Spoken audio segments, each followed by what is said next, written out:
ছুটবে এবং মমতা ব্যানার্জি যে সদর্থক ভূমিকা নিয়েছে একজন তৃণমূল কর্মী হিসেবে আমি অত্যন্ত গর্বিত। কারণ ডাক্তারদের আন্দোলনের যথেষ্ট যুক্তি আছে, এই আন্দোলনের পাশে আমরা আছি। আমরা চাই ডাক্তারদের আন্দোলনে ডাক্তাররা জয়ী হোক, কিন্তু একই সঙ্গে 32 জন বিনা চিকিৎসায় মারা গেছে, সেই দিকটাও ডাক্তারদের নজর দেওয়ার জন্য। দাদা, প্রধানমন্ত্রী নীরব আছে বলে আপনি জানালেন, সেটা নিয়ে কি বলবেন? কেন আছেন? উনি তো সবসময় কথা বলেন, তোতা পাখি বকবক করে, সে বকবক করছে না কেন? তার মানে সে আরও কিছু পাঠাবার ধান্দা করছে। এবার মনে হয় এনআইএ টেনআইএ পাঠাবে। দাদা, মিঠুন চক্রবর্তী আজকে ঘোষণা করেছে 27 তারিখ নবান্ন অভিযান করবে, এটাকে কিভাবে দেখছেন? আমি এর ব্যাপারে কোনো মন্তব্য করতে চাই না। যা বলার পার্টির মুখপাত্র বলবে, আমি পার্টির মুখপাত্র। Thank you. এখানে রোজার সময় আফতার পার্টি 1 থেকে 30 দিন রোজা রাখে, লোকের জন্য ব্যবস্থা করে রাখি আমরা পুরো আফতার পার্টির জন্যে। আমরা ঈদ মিলন সব সঙ্গে করি, পুজো বি সঙ্গে করি, আর আমাদের দুর্গা পুজো বি সঙ্গে করি। আমরা সব এক, আমরা কর্মচারী মানুষ, আমরা সব ভাই ভাই, হিন্দু মুসলিম শিখ ইসাই সব ভাই ভাই। আপনার নাম ডেজিগনেশন? আমার নাম হচ্ছে জাভেদ আহমদ, ওয়ার্কিং প্রেসিডেন্ট। পুজোকে সব পুজো মানিয়ে নিয়ে একটি পুজো করি, এই শ্রী শ্রী বিশ্বকর্মা পুজো। কতজন মেম্বার দাদা আপনাদের? আমাদের টোটাল ওয়ার্কার আছে 7000 ওয়ার্কার আছে, যেটা অল ওভার বেঙ্গল জুড়ে, কলকাতা শিলিগুড়ি মানে পাহাড় থেকে নিয়ে সমুদ্র পর্যন্ত টোটাল শ্রমিক মিলে আমরা এই পুজোটা করি। আজকে গেস্ট কারা কারা এসেছিল?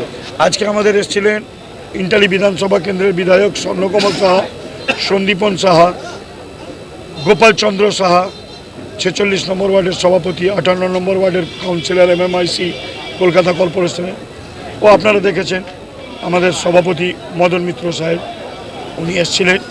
আরও বিভিন্ন আমাদের বন্ধুবান্ধব যারা আছে, যেরকম 64 নম্বর ওয়ার্ড থেকে একটা ক্লাবের পক্ষে থেকে তারা এসেছিলেন, প্রত্যেক বছর আসেন 65 নম্বর ওয়ার্ড থেকে, 58 number ward, 46 number ward, new market hawkers association, hawker union, Imtiaz, Nadeem, আমাদের এখানকার ধর্মতলা বাস স্ট্যান্ডের হকার সংগঠন, দীনেশ, সঞ্জয়, অমরনাথ, রাজা, এরা সবাই মিলিতভাবে এই অনুষ্ঠানকে আমরা নিয়েছি। নাম ডেজিগনেশনটা? আমার নাম দীপু পান্ডে, আমি সাধারণ সম্পাদক সংগঠনের।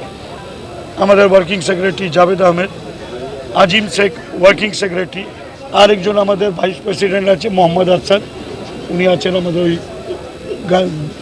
গাদিদা মানে গোপাল সাহার সঙ্গে কথা বলছেন। এটা তো বিশ্বকর্মা পুজো। আমাদের নেত্রী জনগণের অধিকার না না, এখানে বিশ্বকর্মা পুজোটা খুব বড় আকারে হয় এবং আমি বললাম এদের মধ্যে একটা ঐক্য রয়েছে এবং সেই ঐক্য নিয়ে এরা সব কিছু কাজ করে। বিশ্বকর্মা পুজোটা এরা খুব সুন্দরভাবে এখানে প্রত্যেক বছর আয়োজিত করে সবাই মিলে আনন্দের সাথে এই কটা দিন কাটায়। তাদেরকে আমার অনেক অনেক শুভেচ্ছা। কারখানায় কাজ করে যারা এবং যারা বাসের সাথে যুক্ত, বাসের ড্রাইভার কন্ডাক্টর, এরা সমস্ত যুক্ত, এদেরই মেন পুজো। বিশ্বকর্মা পুজোর সময় আমার কাছে ছোটোবেলা থেকে বিশ্বকর্মা পুজো মানে পুজো দেখছো লাইটিং, ঘুড়ি ওড়ানো।